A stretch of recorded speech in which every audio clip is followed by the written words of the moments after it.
हम कलयुग में पैदा होकर भी सतयुग में जी सकते हैं। 5 प्रकार के दोषों का यदि हम प्रतिज्ञा पूर्वक त्याग कर दें तो हम कलयुग में पैदा होकर भी सतयुग में जी सकते हैं। पहला दोष, किसी भी प्रकार से जुआ न खेलना। किसी भी प्रकार से हम इसलिए बोल रहे हैं कि जुआ के भी कई प्रकार हैं। ये शर्त लगाना, शर्त लगा देना, फिर हार जाना, जीत लेना, ये भी जुआ है। किसी भी प्रकार से जुआ न खेलना। ये सट्टा, लॉटरी, ये सब जुआ है। जुए में कलयुग है।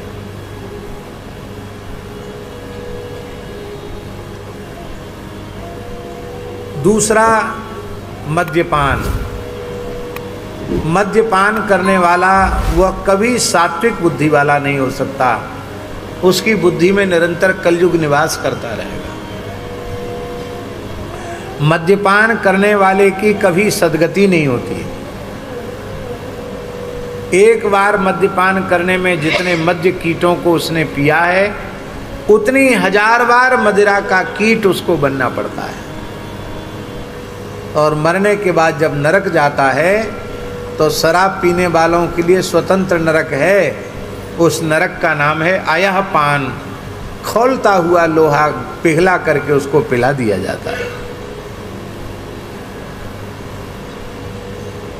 भयंकर से भयंकर पाप का प्रायश्चित है ब्राह्मण के लिए, पर शराब पीने के बाद फिर उसकी शुद्धि का प्रायश्चित नहीं है। भयंकर पाप है।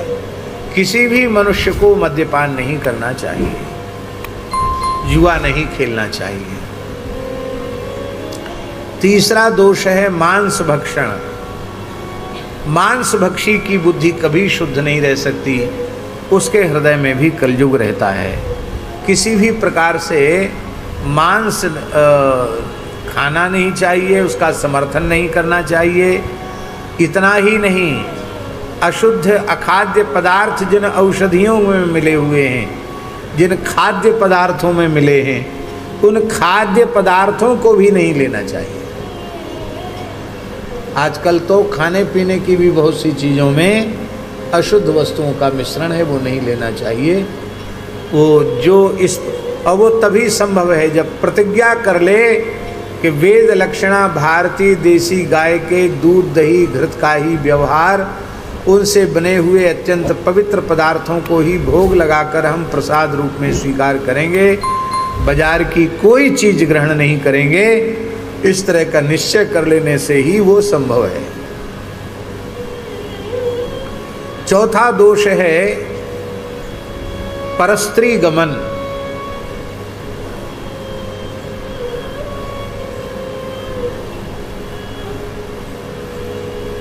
गृहस्थ व्यक्ति के लिए अपनी अधिकृता पत्नी के अतिरिक्त संसार की जितनी स्त्रियां हैं वो माता के समान हैं। परस्त्री और परधन, इनके आकर्षण का विष के समान त्याग कोई गृहस्थ कर देगा और भजन साधन करेगा तो उसे गृहस्थाश्रम छोड़कर कहीं जाने की आवश्यकता नहीं है।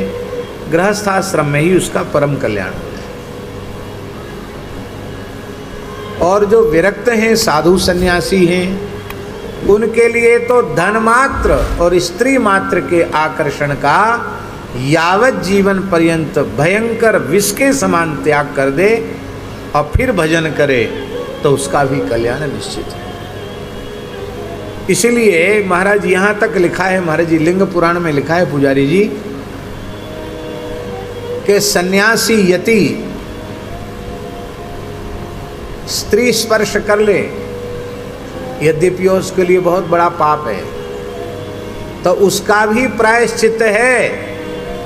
किंतु साधु सन्यासी चोरी कर ले तो उसका प्रायश्चित नहीं है। क्यों? बोले धन, बेईमानी से धन कमाने की इच्छा, ये 5वां दोष है कि मनुष्य अपने प्राणों को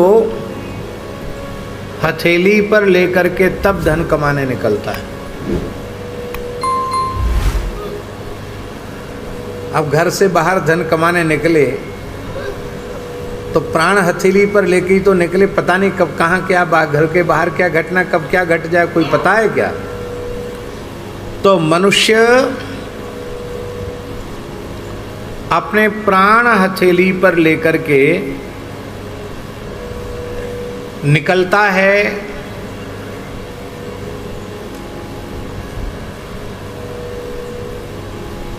धन कमाने के लिए।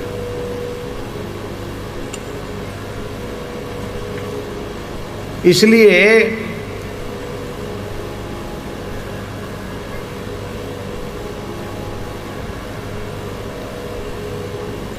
जो व्यक्ति किसी के भी धन की चोरी करता है या वस्तु की चोरी करता है, उस व्यक्ति को उस व्यक्ति की हत्या का पाप लग जाता है, क्योंकि धन उसने कमाया प्राण हथेली पर लेकर के।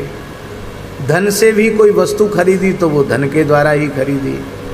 तो चोरी करने वाले को जितने लोगों की वह चोरी करता है उनकी हत्या करने का पाप उसको लग जाता है।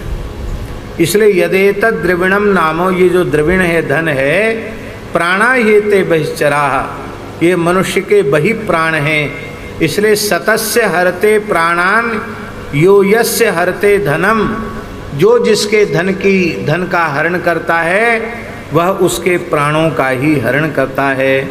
इसलिए सारे पापों का प्रायश्चित सन्यासियों के लिए, यतियों के लिए है, किंतु यति यदि चोरी कर ले, ब्राह्मण साधु सन्यासी चोरी कर ले, महाराज जी लिंग पुराण में लिखा है उसका प्रायश्चित नहीं है। सबसे पहली बात तो धन की आवश्यकता ही क्या है?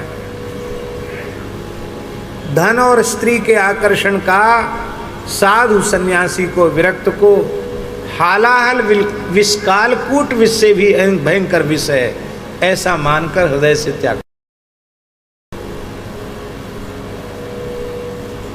अब संस्था है, मठ मंदिर है, उत्सव महोत्सव है, अतिथि सत्कार है, तो वहाँ तो धन की आवश्यकता है कि नहीं? वहाँ तो धन की आवश्यकता है, पर उस संस्थान के सुचारू रीति से संचालन के लिए आवश्यकता है।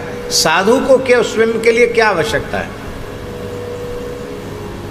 वस्त्र हम लोग खरीदते नहीं हैं, खरीदते हैं क्या? मिलता है। भोजन भी खरीद के नहीं खाते, मिलता है, भिक्षा मिलती है। और सारी आवश्यकताओं की पूर्ति भगवान करते हैं।